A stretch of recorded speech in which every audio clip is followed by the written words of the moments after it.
speak with us tonight with clarity, and that you would empower us to do as we have heard tonight.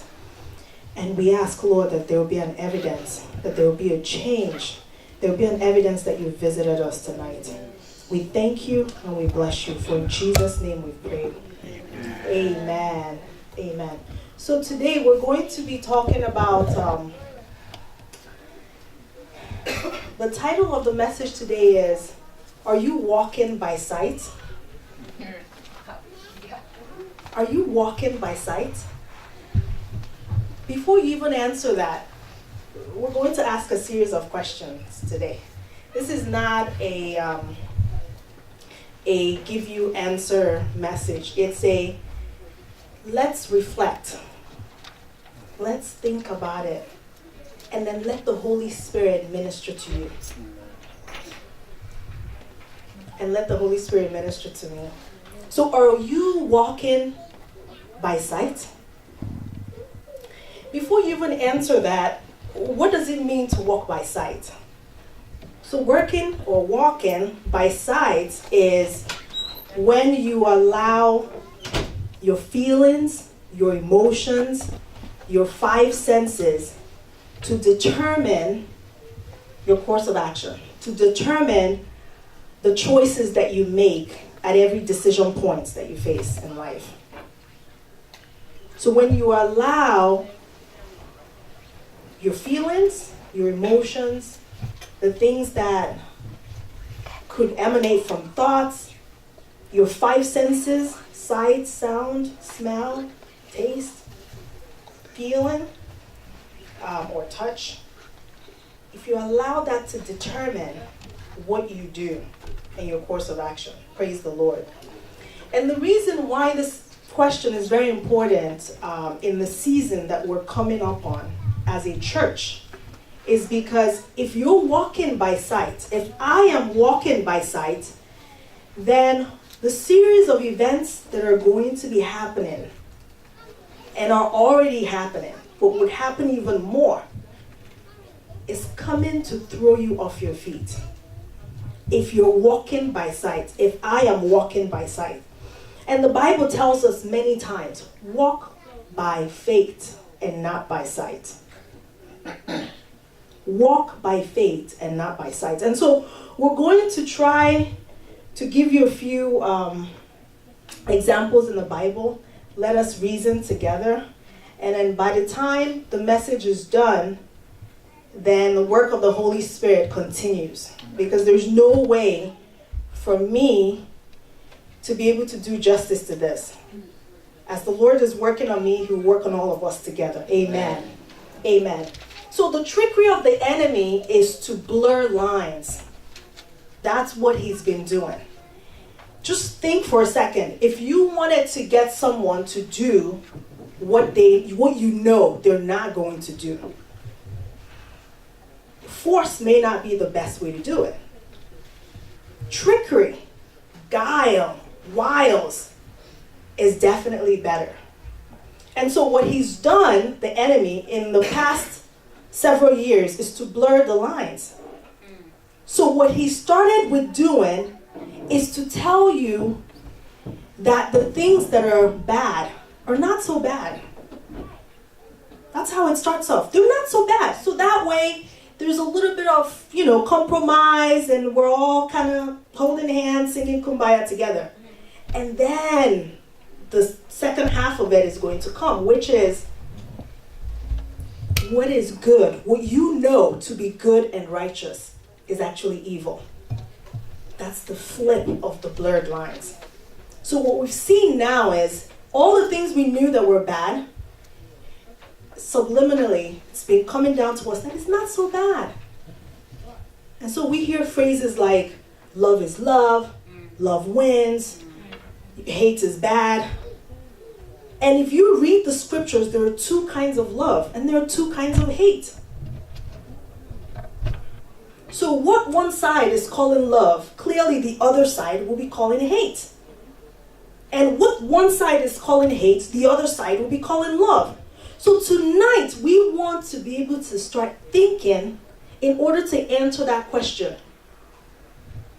Are you walking by sight?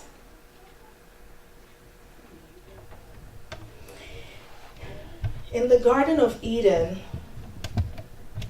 if you read that story carefully, we don't have enough time to read all of the scriptures that we can possibly read tonight. But if you look back at how the serpent beguiled or tricked Eve, even with all the words that were said to her, it got her thinking. But you could kind of read the storyline, the clincher was, and she looked and she saw that the fruit was good. And that was it. She was ready to bite out of it. She was so convinced that even after biting out of it, she gave to her husband. How is that different from when Jesus finished fasting and was coming out of the wilderness?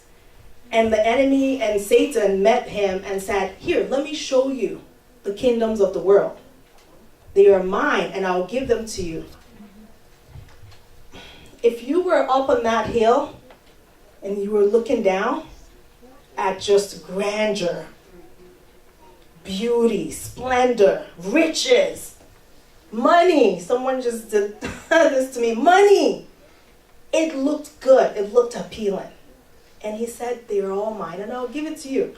I mean, at that point, the next thing is, what do I have to do? Only just worship me. Are you walking by sight?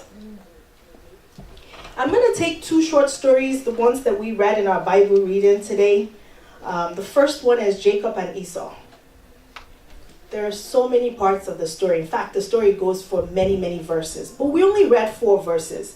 The verse that just highlights a tired man that was really hungry, came into the house, and he saw, probably smelled it first from outside, right? And then he came in, he saw this red stew, just simmering, just nice. And he started asking, he said, in fact, the way he asked, it was a little bit forced. It was like, "Give me that stew." And right before the answer came, his brother said, "You're going to have to sell me your birthright." And look at the thought process. He smelled, he saw, he felt very hungry, very tired. All of his senses were working. And when he was asked for a very prized, or should I say, a treasure of his answer was, "I'm going to die if I don't eat. So what is this birthright to me?" Are you walking by sight or by faith? So in that one tiny little story, well, it's a long story, but in those few verses, what we see is, and again, we're trying to unmask the trickery of the enemy. Because it's very easy to walk by sight. It's very easy to walk by sight. One of the things that happened to Esau is that he made a permanent decision on a very temporary situation. I remember when I really didn't have any money to buy food, and I would tell myself, you know what, this is an opportunity to fast. If I just add a little prayer on top of it and just be in the spirit. And it has never killed anyone. In fact, some governments are now prescribing fasting as a health technique. So can you imagine a person who comes in, they're tired, they're hungry, and all of a sudden they've stretched it to the fact that they're going to die if they don't have it now.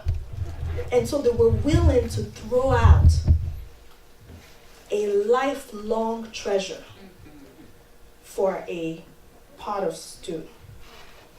So what happens is that if you are focusing on temporary facts, and they could be facts, like some people would tell me, "Oh, I really wanted to XYZ.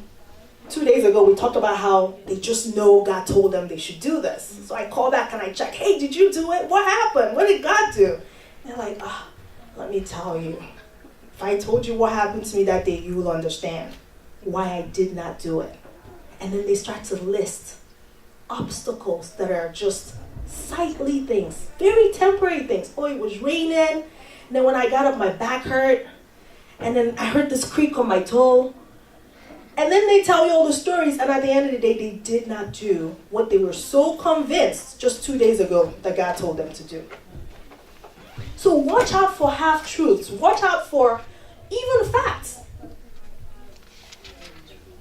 Those add to your sight. Those help you solidify. It's like you kind of thought it, but now you see it. You know, you kind of thought they were talking bad about you. Then you heard someone came to tell you. The person who joined in the talking came to tell you, oh my goodness, let me share with you what they said about you. And that solidifies whatever it is that was going on in your mind. Be careful how you act when all of your senses are activated, your thought process,